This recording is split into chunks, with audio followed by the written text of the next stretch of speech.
Hey therapists, have you ever wondered if you should create a wait list for your private practice? Make sure that you tune into today's podcast episode if you want to learn more details about why wait lists will help you improve your practice. Stay tuned.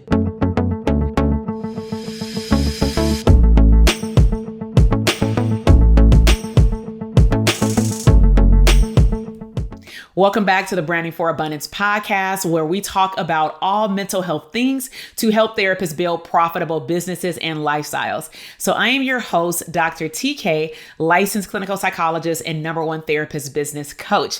And in today's episode, we are continuing busting some myths, and we will be covering a particular topic about should therapists create a wait list for their private practice. And so if you hadn't had a chance to review my previous episode, I started this myths series because of some statements, comments, or questions that have come through my Instagram feed in terms of therapists being stuck with what direction to take in their business.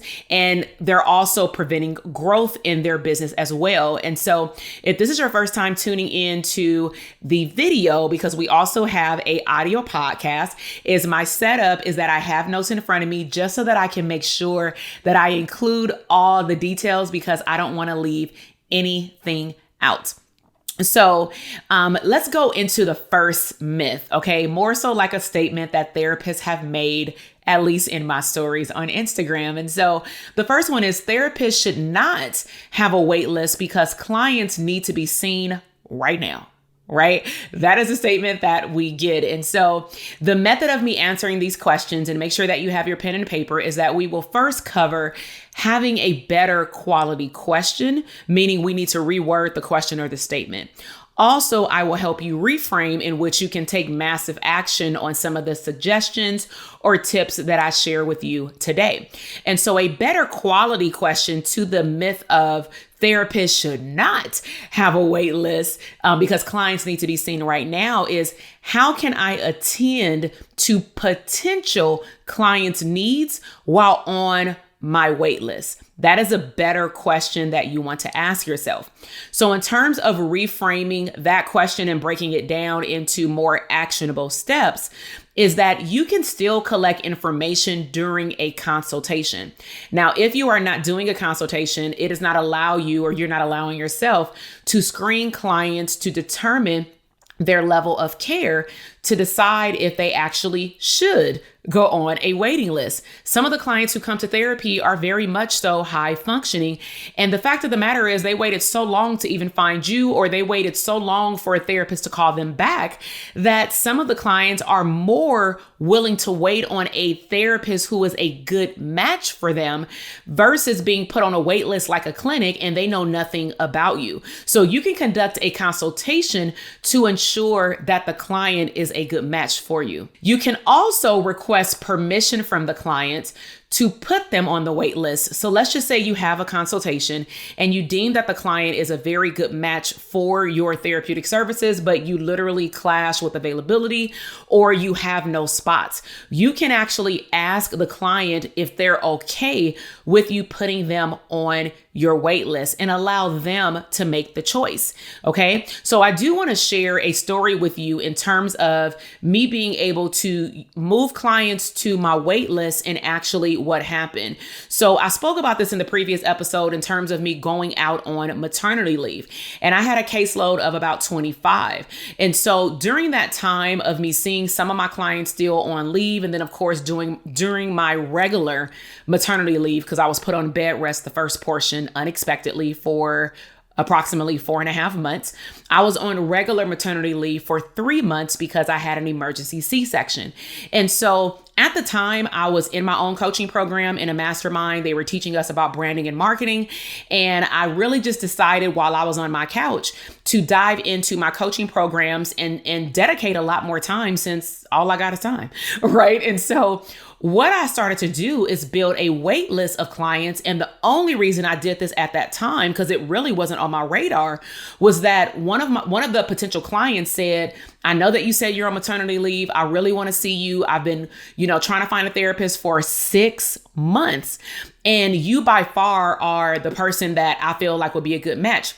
So something in my intuition told me, go ahead and have a consultation with this potential client. And if she is a good match, then we will move forward. So I just did a quick phone consultation, literally like 10 minutes. It was a good match. And then she said, I'll wait. When are you going to be available? And I said, not until May on this day. She said, I'll wait. She literally waited for a few months to see me in therapy. Now, of course, I did my due diligence with following up when it got closer to the date, but you can do that as well if it's getting closer to the date of you being able to have openings to see if they are willing or available to come into therapy at that time.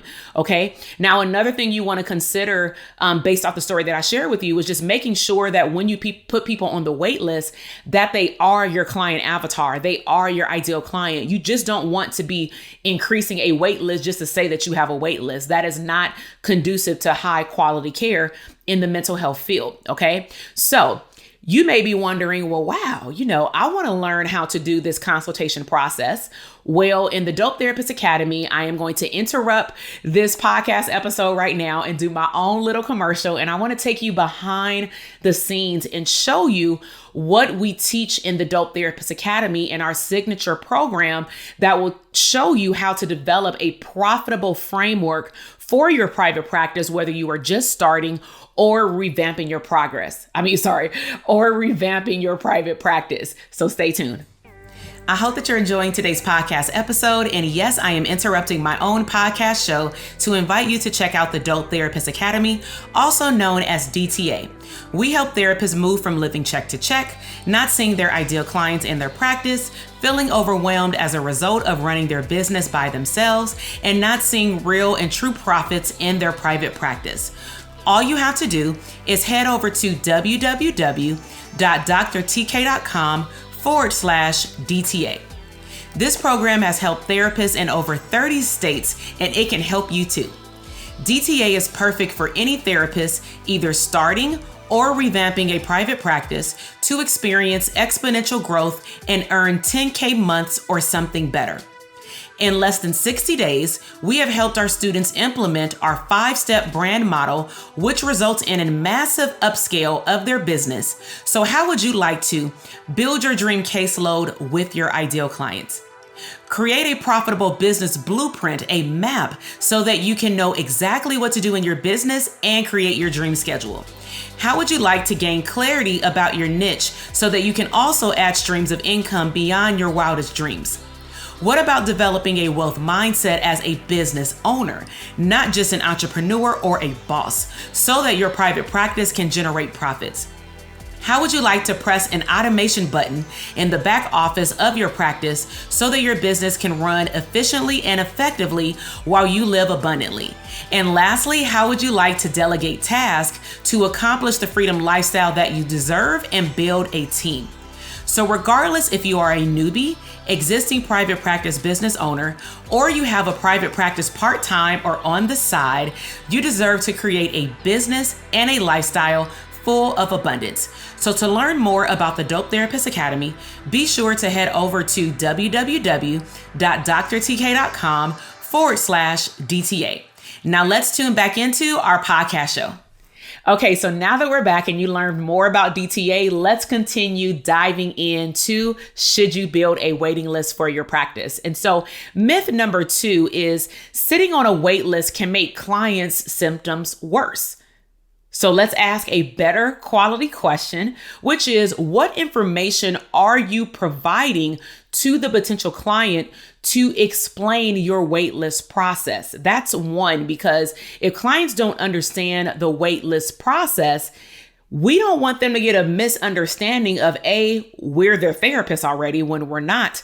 And then B is, should they be waiting or should they be doing something else? And so let's talk about some actionable, reframing that statement, actions that you can do right now. Okay. So first, be careful and clear about what is your waitlist process? What is a waitlist for your private practice? Be clear on the follow-up process. Now in the academy, we literally give our clients a script and steps of what to do during a consultation, during a waitlist, and what to tell those potential clients. But I'm not going to leave you hanging. And so I would suggest that you figure out or learn more about the academy and figure out a way to follow up with these clients as you get closer and closer to the opening date, and really make a template of what you're going to tell these clients every single time you have to call someone back or email someone back. Because this is something that you can delegate to someone on your team eventually to make those phone calls, because I'm all for like lifestyle of abundance and leveraging your time and getting your time back. So I'm all about creating systems in the beginning of your business journey or in your revamping your private practice so that you can truly work your ideal schedule and you don't have to worry about all of the small tedious tasks that you can delegate out to an assistant. Alongside of being clear with your follow-up process, you also want to be clear about any recommendations that you're giving a potential client versus clinical interventions or suggestions. Remember, they're not your client yet. So you have no legal or ethical responsibility to give them 5 referrals. Now, I choose to give people referrals or share with them how to navigate through the mental health system just because that's part of my character. And the fact that they extended an olive branch and they called me for mental health services, I don't want to leave them hanging. It was a big deal to ask to start therapy. Okay. And so I'll share with you something that actually came up in the Dope Therapist Academy in one of our coaching calls. And so what we teach our students is how to create, as I mentioned, a consultation process. And what our students start to find out once they were implementing our program, honestly, in the first 2 weeks, was that our therapists were able to manifest their ideal clients. They were able to charge their value, meaning raise their rates. Some clients were able to show up more on social media, and we have tactics about that. And so our clients, some of them ran into a standstill, a barrier, because they were like, well, what am I supposed to do? My ideal clients are still contacting me, but I don't have any room on my caseload, but I don't want to tell them no, and I don't want to turn them away. So that's when we will start talking to our students about, have they considered a wait list? And if they are starting to pull out some of these myths in terms of it'll make them worse, I don't want them to wait, then we need to deal with limiting beliefs as a mental health provider, because we cannot share that we have a wait list if we don't believe that a wait list is conducive to our practice. Okay.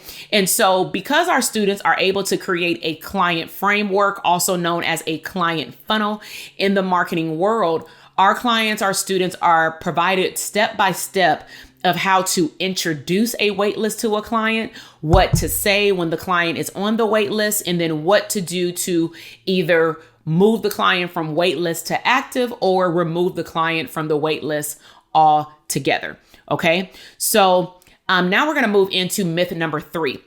Therapists is probably one of my favorites. Therapists cannot abandon clients and put them on a waitlist. Right? So let's ask a real deep quality question. Are they actually your damn therapy client? The answer to that is simply no. Okay. They are not your client. Therefore, how can you abandon someone who is not your client yet, according to our APA ethical guidelines? So a more reframe question that we want to look at is, an individual becomes your client once they say yes to you being their therapist, and they also sign the consent waiver along with any other policies and procedures forms that you have. And even after that, they need to show up to the intake session, because I've had clients who do all the paperwork, they've done the consultation, I deem that they're a good match, and then they don't even show up for the intake session. So then their case is closed. So even though they were my client on paper, I technically have not gathered enough thorough intake information for them to be my client.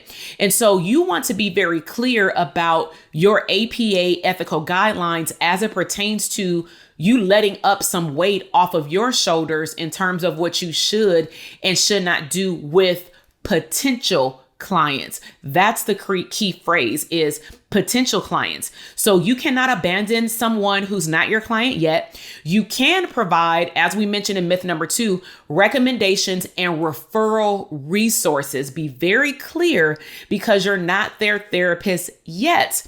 You are not to give clinical implications. You are not to diagnose someone from a 15-minute consultation.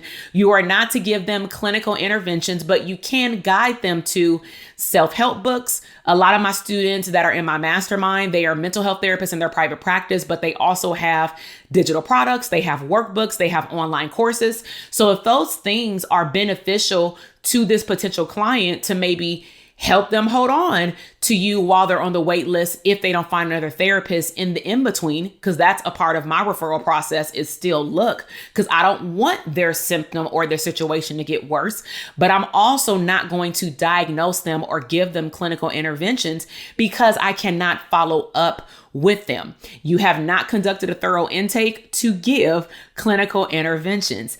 So as a recap today, we've talked about certain thoughts or limiting beliefs, or what we would consider myths, that come up for mental health therapists in terms of, is it okay to create a wait list? And I really hope what you can take away from this episode today is that it is perfectly fine to create a wait list for your private practice, but you just want to make sure that you are clear with the people who call or email your office, and that you are also clear about what boundaries in terms of what you can and should not ethically provide. So I really hope that you enjoyed this episode. If you are watching on the video, please make sure to give me a thumbs up and subscribe to my channel. Also drop down to the, I was about to say the show notes, but drop down to the comment box and let me know what was your biggest takeaway and what are other things that you want to learn about in terms of having a profitable, manifested private practice or mental health business, because I do talk about other streams of income as it relates to mental health businesses. Now, if you're listening on the podcast, make sure that you follow us as well on iTunes. Give us your feedback there as well. Anytime that you give feedback, it lets the platforms know that people are listening or watching. This information is really helpful, and they will also share this information with other people. And let's be quite frank, there are not a lot of therapists doing what I am doing and still doing the work. I still have a private practice, everyone. So I really hope that you enjoyed this podcast. I will see you in the next one. Share it with a therapist friend. Continue to manifest abundance, and I will see you in the next episode. Bye.